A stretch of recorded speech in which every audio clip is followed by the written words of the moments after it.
Shalom, selamat pagi Bapak Ibu dan Saudara yang terkasih di dalam Tuhan Yesus. Selamat bertemu kembali dalam satu hati, sapaan Tuhan tiap pagi. Hari ini Jumat 29 Oktober 2021, kita akan bersama-sama merenungkan firman Tuhan yang tertulis dalam Kejadian 45 ayat ke-8 dan ke-9. Sebelumnya, kita akan berdoa terlebih dahulu. Tuhan Allah Bapa dan Juru Selamat kami, terima kasih atas semua berkat dan penyertaan yang Tuhan berikan kepada kami. Kami bersyukur sehingga kami pagi ini boleh menikmati karya penyertaan-Mu. Ya Bapa, sebentar lagi kami hendak merenungkan firman-Mu. Bersabdalah, kami akan mendengar. Dalam nama Yesus kami berdoa. Amin. Firman Tuhan pagi hari ini akan dibacakan oleh adik Christopher Bayu Andaniarman, salah satu jemaat remaja GKJ Condong Catur. Silahkan Dek Ito. Bacaan firman Tuhan pagi hari ini diambil dari Kejadian 45 ayat 8 dan 9 yang demikian. Jadi bukanlah kamu yang menyuruh aku ke sini, tetapi Allah. Dialah yang telah menempatkan aku sebagai bapa bagi Firaun dan tuan atas seluruh istananya dan sebagai kuasa atas seluruh tanah Mesir. Segeralah kamu kembali kepada bapa dan katakanlah kepadanya, beginilah kata Yusuf, anakmu, Allah telah menempatkan aku sebagai tuan atas seluruh Mesir. Datanglah mendapatkan aku, janganlah tunggu-tunggu. Demikian firman Tuhan. Oke, terima kasih Dek Ito. Bapak, Ibu, dan Saudara yang terkasih, renungan pagi hari ini bertema saling memahami dan menghargai adalah kunci kedamaian. Dan renungan pagi hari ini kita beri judul Arwana dan Yusuf. Arwana adalah salah satu jenis predator air tawar yang mahal harganya. Makanannya ikan kecil, katak, cicak, kelabang, jangkrik, dan sebagainya. Namun, apabila kita teliti kehidupan ikan arwana, akan nampak jauh berbeda dengan karakternya. Ketika ikan arwana betina bertelur, ikan arwana jantan segera memungut telur-telur itu dan mengeraminya di mulut. Sejak saat itu, ikan arwana jantan harus berpuasa sampai ikan arwana kecil menetas. Ikan arwana itu berbagi tugas dan tanggung jawab.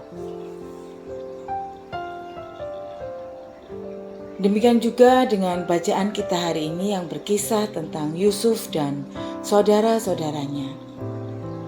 Ada banyak alasan untuk Yusuf sakit hati kepada saudara-saudaranya. Dulunya ia diejek sebagai tukang tidur, tukang mimpi, dimusuhi saudara-saudaranya, dijual, bahkan dibuang. Tidak ada yang bisa menahan Yusuf jika dia mau memilih untuk membalas dendam kepada saudara-saudaranya. Tapi justru sebaliknya, Yusuf memilih untuk mengampuni. Kehidupan keluarga adalah ibarat telur-telur dalam sebuah keranjang. Artinya bahwa yang namanya gesekan, benturan, bahkan keretakan adalah keniscayaan yang tidak dapat dihindari. Dan semua itu dapat menimbulkan sakit hati dan dendam yang mungkin sulit untuk bisa saling memaafkan. Saudara, dalam hubungan dengan sesama, di keluarga, atau dalam hubungan di gereja, pelayanan, dan pekerjaan, ada saja kita jumpai orang-orang yang berlaku tidak adil terhadap kita, bahkan berlaku jahat dan menyakitkan kita. Memang secara manusia sulit rasanya untuk dapat memaafkan dan mengampuni mereka. Bagaimana tidak? Mereka telah merugikan kita, menyengsarakan kita, menghancurkan hidup kita dan masa depan kita. Ingin rasanya kita membalas semua kejahatan mereka. Namun, melalui firman ini, marilah kita memohon kepada Tuhan supaya kita dimampukan untuk melihat semua persoalan dalam hidup ini dari cara pandang Tuhan.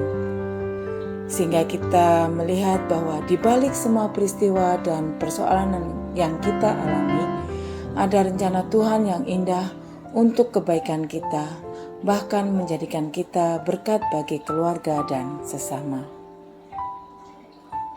Dengan perspektif Allah ini, kita akan dimampukan untuk mengampuni dan tidak menyalahkan orang lain atas apa yang kita alami.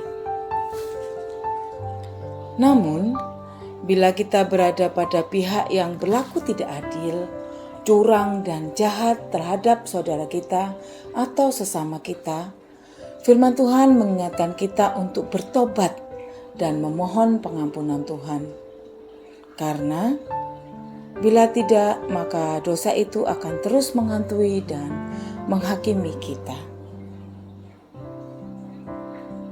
Pada akhirnya setiap kita memang harus memilih mau melihat peristiwa-peristiwa yang kita alami dalam kehidupan kita ini dari perspektif mana.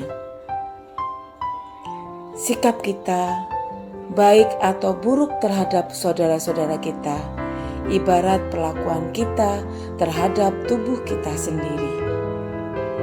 Bila kita memperlakukan tubuh ini dengan baik, maka kita pun akan merasa nyaman. Tapi bila kita memperlakukan tubuh ini dengan buruk, maka kita juga akan merasakan sakitnya. Bapak Ibu yang terkasih, setiap kita pasti memiliki yang namanya saudara. Bisa saudara sekandung, saudara seibu atau seayah, saudara sepupu, keponakan, saudara seiman, bahkan saudara sekampung, sebangsa dan sesama manusia. Di tengah-tengah persaudaraan yang ada itu, kita dipanggil untuk hidup saling mengasihi satu terhadap yang lain. Sekalipun memang dalam hidup bersama orang lain itu bisa saja terjadi gesekan dan salah paham. Disitulah kita belajar untuk saling menerima dan memaafkan dan saling mengasihi saudara dan sesama kita seperti kita mengasihi diri sendiri. Belajar dari Yusuf, kita harus melihat saudara sebagai saudara, bukan sebagai saingan, ancaman, atau bahkan musuh. Kisah Yusuf yang menegaskan peran Tuhan dalam hidupnya dan kisah ikan arwana sang predator yang melindungi keluarganya adalah sikap yang bagus untuk ditiru dalam kehidupan berkeluarga. Keluarga yang sehat bukan tanpa perbedaan pendapat, namun dapat mengolah perbedaan itu dengan saling memahami sehingga perbedaan itu menjadi kekayaan yang saling melengkapi, bukan menyirami perbedaan sehingga menjadi perselisihan. Seperti yang disampaikan oleh Catherine Marshall, damai tidaklah berarti berada di satu tempat yang tanpa keributan, kesukaran atau kerja keras. Kedamaian justru berarti berada di tengah-tengah semua itu. Namun hatimu memiliki ketenangan. Itulah makna kedamaian sejati. Amin. Mari kita berdoa. Terima kasih ya Tuhan untuk renungan hari ini yang mengajarkan kami untuk saling memahami dan menghargai dalam sebuah keluarga. Ingatkan kami untuk saling menerima dan memaafkan apabila terjadi gesekan-gesekan dalam hidup kami.